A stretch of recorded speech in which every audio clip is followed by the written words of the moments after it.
Hello, this is Idodmg and welcome back to the channel.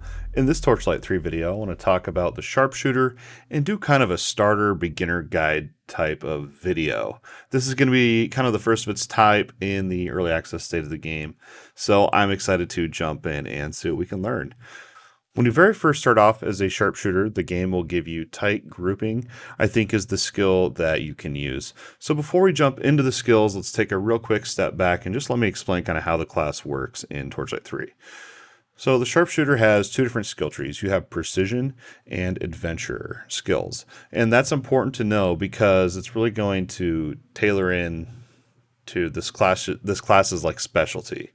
You know how like mage had dark and light.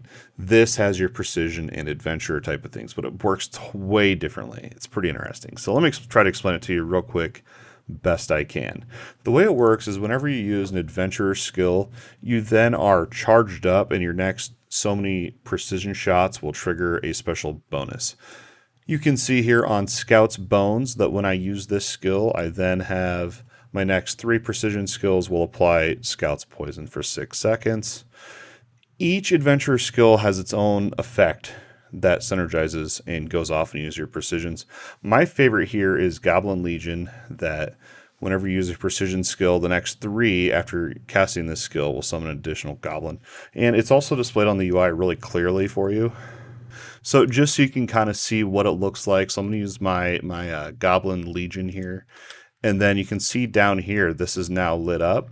So I can get 3 shots with it and then it'll disappear. So then if I want to get another adventure bonus to synergize with my shots, we could do another skill here. So this one will fear enemies. I'm obviously not fighting enemies, but I'm just showing you that there's 3 shots and then it disappears.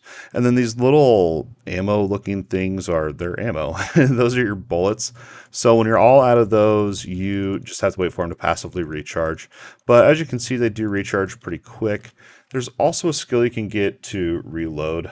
I haven't used this skill yet, but I could see it being good for some certain builds later down the road. So now that you know the basic mechanics of Sharpshooter and how the precision skills trigger the adventure bonus and some of these skills, let's go ahead and talk skill setup early game and to hopefully get you off on the right foot. So my recommendation is when you first start out, as I said, you'll get tight grouping. I would use that as soon as you hit level 5, I would pick up targeted strikes.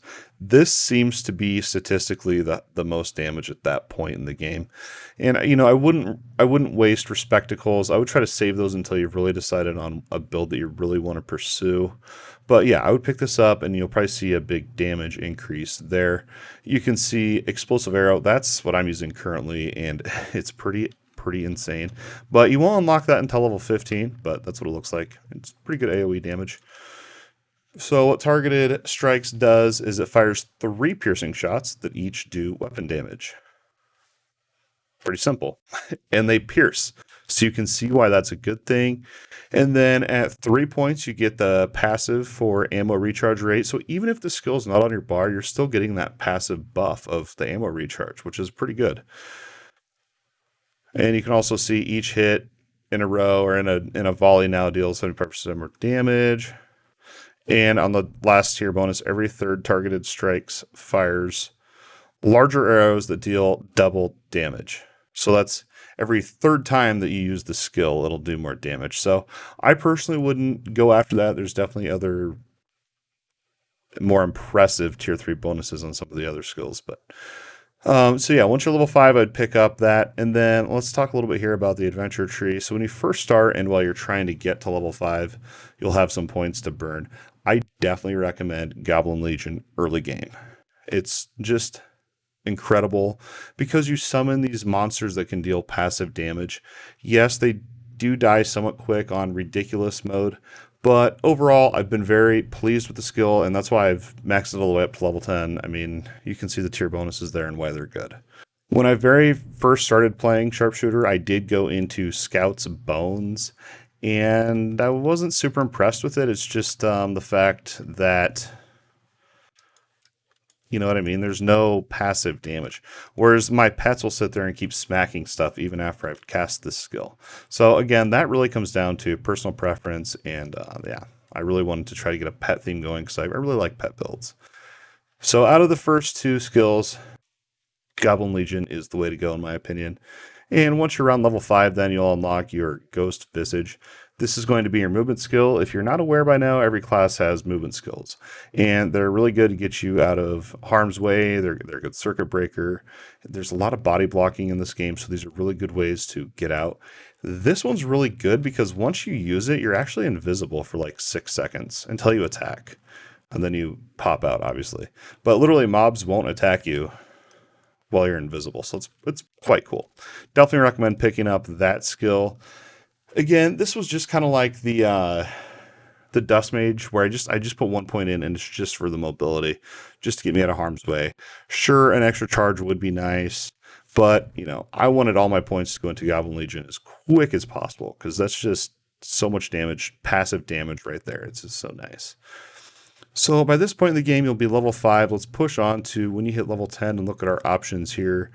So let's look at Precision. This is when you get your reload skill. Again, I haven't tried it. And over here on Adventure, you can get your Rizzy's Fate. Haven't tried this skill, but from reading it, it didn't look super interesting to me. I definitely want to do multiple playthroughs of each class, so I will end up checking out all the skills, but this is kind of the route I took. Instead, I went to Sacrifice to Goose, and this was for the Adventure bonus. Your next 3 precision skills shoot 3 Ghostly Eagle missiles on activation that deal 40% weapon damage on hit. Super cool skill, but there is an issue with this skill, and I don't know if it's on Null or not. I should probably check. But when you've used it, these projectiles, those 3, see how they like shoot up in the air? There's a weird, I don't know if it's a collision issue or what, but I was fighting the Act 1 boss, I think it was, where there's a ring around the center and it has kind of a ledge. So when those projectiles would hit that ledge, they would then ramp up in the air and not hit anything.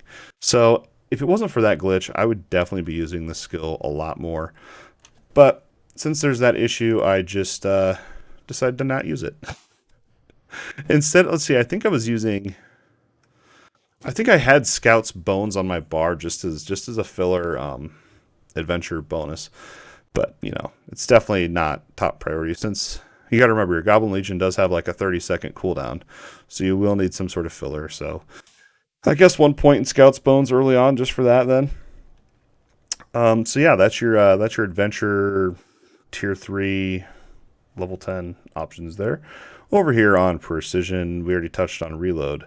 But once you're level 15, you're going to finally unlock Explosive Arrow. I already showed you this one. Definitely recommend picking it up. It's nice. It's a really nice spender.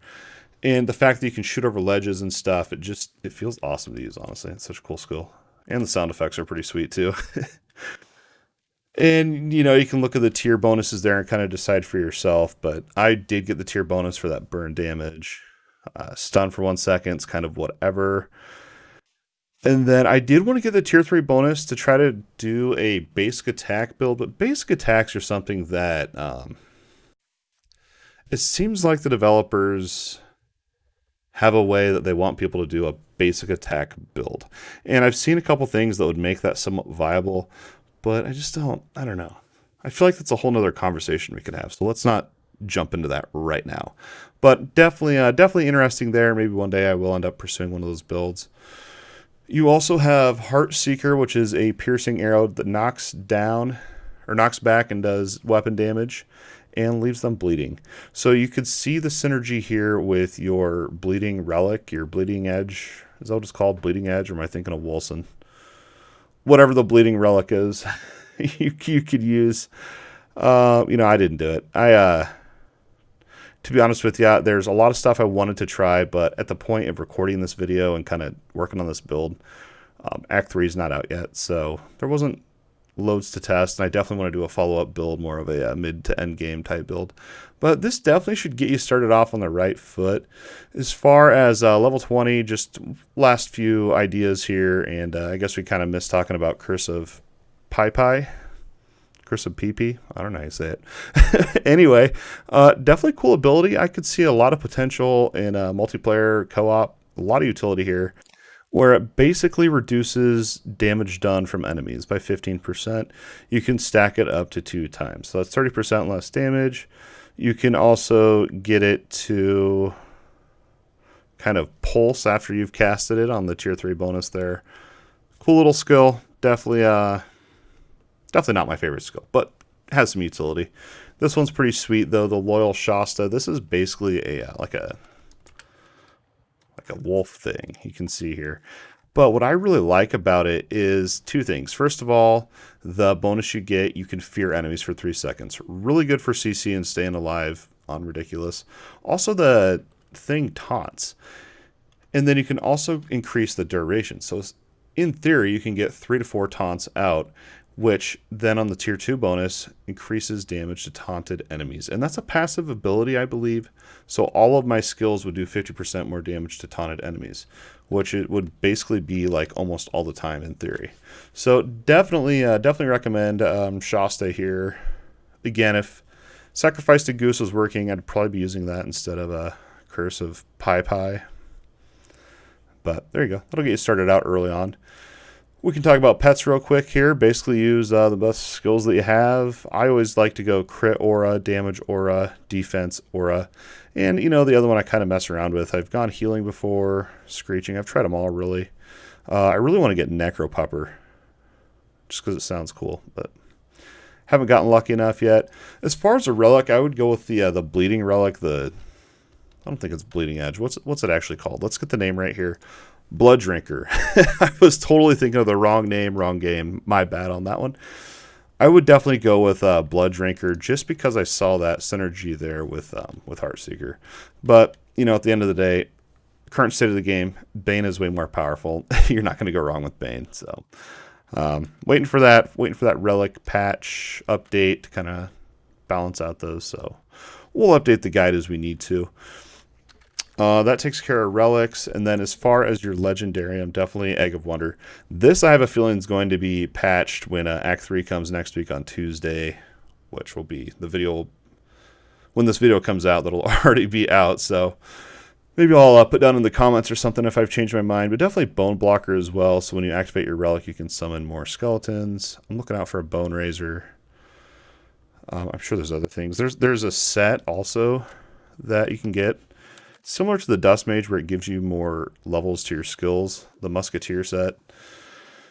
So you can see every precision skill gains a level. Pretty good. Yeah, that's my set so far. I'm only level 26. I haven't completed the playthrough yet.